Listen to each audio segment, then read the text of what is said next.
Anderson, Barry White and Husey have in common? Well, they're vegetarians, and that makes them one step ahead of the rest of us.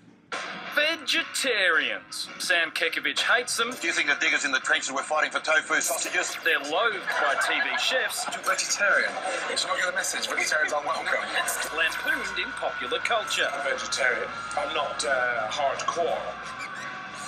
You know, I love meat. But guess who gets the last laugh now? A global report into water and food supply issues a stark and meatless warning. By 2050, we'll have to turn veggie or suffer crippling shortages. Take this humble hamburger. From conception to plate, this delicious meaty monster takes 2,400 litres of water.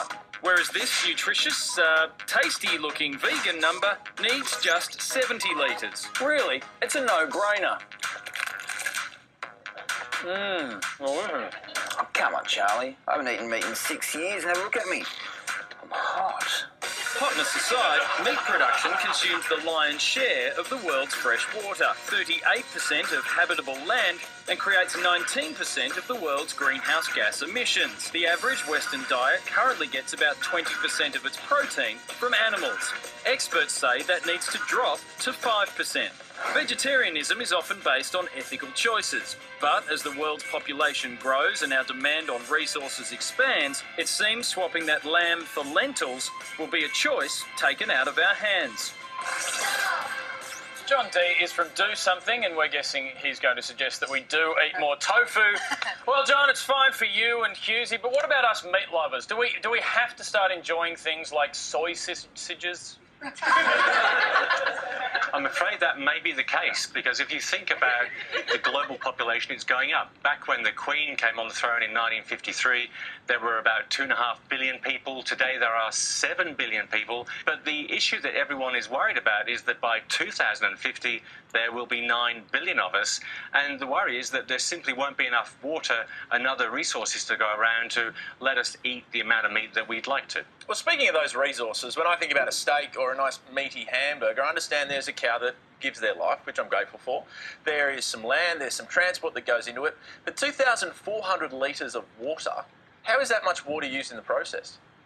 Well, cows do like to drink a huge amount of water, and of course growing and producing all of the feed that they need over the course of their lives takes up a very large amount of water as well.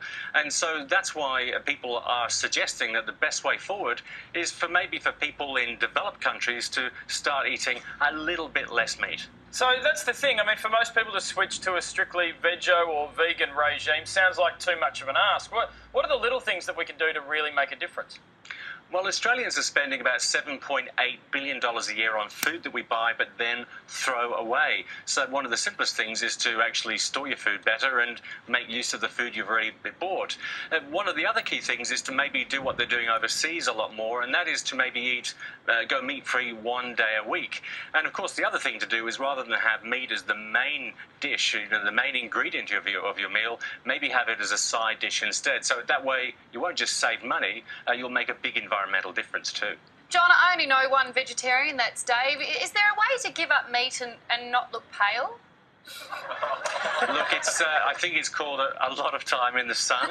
It does help. Yeah, John, and if Carrie ate some more mushrooms, she might come up with better jokes, yeah? Touche, good comeback. Thank you very much for coming by, John. We'll see you again soon. Thanks. You're into it, yeah?